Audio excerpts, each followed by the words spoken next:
Shabbat Shalom. None of us, I don't think, would begrudge Ruth had she chosen to walk away when she had the opportunity to do so.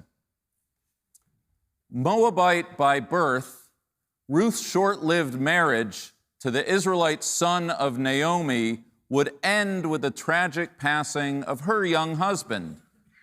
Naomi, also widowed and now childless, understandably decided to return to her Israelite kinsmen and urged her young and newly widowed daughters-in-law, Ruth and Orpah, to return to their Moabite homes, remarry, and rebuild their lives. Her sons were gone. Her people were not their people. She was without means, and Naomi urged them to go do as they pleased, granting them the freedom to turn away, a path that Ruth's sister-in-law Orpah justifiably chooses. But it's not, as we know the story, the path that Ruth chooses. In words as famous as they are poetic, Ruth declares to her mother-in-law, "Do not urge me to leave you. Wherever you go, I will go. Wherever you lodge, I will lodge. Your people shall be my people, your God, my God." The power of Ruth's pledge is not merely its lyrical quality or that she becomes a paradigm for a righteous convert to Judaism. Ruth's words and deeds capture the human imagination because she does that which does not come naturally to us as humans. Grant them freedom, she chooses responsibility. Conferred autonomy, she opts for commitment. Okayed the opportunity to put herself first, she does just the opposite and puts duty to others above all else. It's a theme that frames not just the opening of the book of Ruth, but the entire book. Ruth's chesed, her loyalty to Naomi, Naomi's chesed to Ruth and taking her in. Later in the book, Boaz's chesed to Ruth and allowing her to glean from the fields, and Ruth's chesed to Boaz and choosing him over a younger, perhaps more suitable suitor.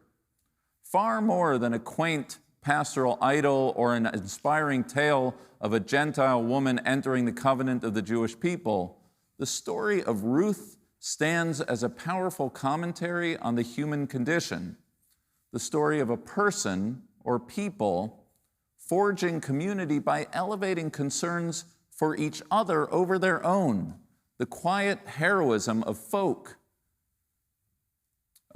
forgoing aspects of their own freedom in order to maintain and sustain the needs of the community as a whole. All of which is why I believe it's to the book of Ruth that we'll turn as the festival of Shavuot begins this evening. In Hebrew, Shavuot is referred to as Chag Matan Toratenu, the festival of the giving of the Torah, when the children of Israel stood at the base of Mount Sinai to affirm a brit, a covenant with God. 7 weeks ago, we observed Passover, our festival of freedom, when the children of Israel broke away from the yoke of Pharaoh's bondage to be liberated as free men and women. For 7 weeks of 7 days, we've counted what's known as the Omer, a temporal and physical journey from the sea to Mount Sinai, which, unlike the Jubilee year, culminates not with a declaration of freedom, but with Shavuot's message of law and commitment. A newly emancipated people granted the freedom to do as they please, to wander the Midbar, the desert, about which we read about this week, who choose nevertheless to direct their freedom towards establishing a covenanted community. If Passover is a fulfillment of God's command to let my people go, then Shavuot signals the fulfillment of the second half of that verse, so that they may serve me.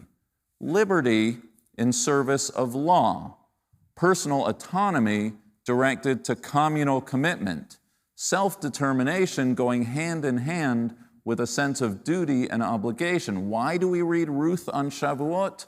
Because when we stood there at Mount Sinai declaring we will do and we will listen, Israel did as a nation the very thing that Ruth did as an individual, the thing that's hardly the most natural or easiest thing for anyone to do. They leveraged and limited their freedom in service of the needs of the greater whole, The story of Ruth, the story of Shavuot, is that community is neither formed nor sustained by way of liberty alone. Our rights and freedoms are made acceptable, made meaningful, and made sacred only insofar as they are expressed in dialogue with the needs of the wider community of individuals with whom we live. Now, you may or may not know the story of Ruth, and you may or may not observe the festival of Shavuot. But if there has ever been a moment in which we have to speak openly about negotiating our rights and freedoms as individuals with the duties that we have to the community in which we live, ours is it. Take nearly any issue on the public docket: COVID, the environment, free speech, reproductive autonomy, or most recently, gun control. Each and every one of these conversations, different as they are, involve the balancing act of the libertarian impulse to do as we please, with the knowledge that the well-being of the community as a whole depends on establishing guardrails to those very liberties. Let's start with the First Amendment.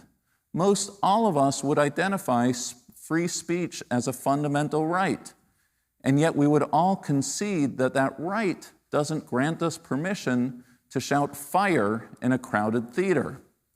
Take the environment.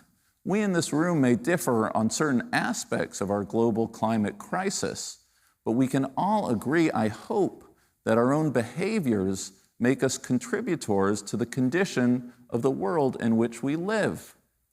I know, because I know my congregants, that there are a range of views in this community regarding masks, boosters, and other public health measures meant to mitigate the spread and severity of COVID. But I imagine we all intuitively understand that the choices we make as individuals impact the health of the community at large. And yes, while there may be folk who differ on the right of private citizens to own guns, in light of the continued carnage of gun violence across our country, I hope that we can all agree that that right must go hand in hand with safeguards ensuring public safety. And, uncomfortable as it may be for many in this room, myself included, for reasons of intellectual probity, let's be mature enough to acknowledge that it is a question that cuts both ways. Those of us who would fight, as I do, for the right of women to assert sovereignty over their bodily autonomy must at least acknowledge the counter question of society's obligations to the rights of the unborn. Different as these issues are, one to the other, each one is somehow situated on the question and the tension between our individual freedoms and our obligations, one to the other. It was John Stuart Mill, the father of libertarianism, who coined what he called the harm principle, meaning that while individuals may be free to do as they please, they can do so only insofar as their actions do not cause them harm to other individuals. We have the right to drive, but that right comes with a requirement to be licensed, to wear a seatbelt, and stop at red lights. Doctors have the right to prescribe narcotics, but that right only comes by way of proper training, licensing, and protection against the abuse of that right.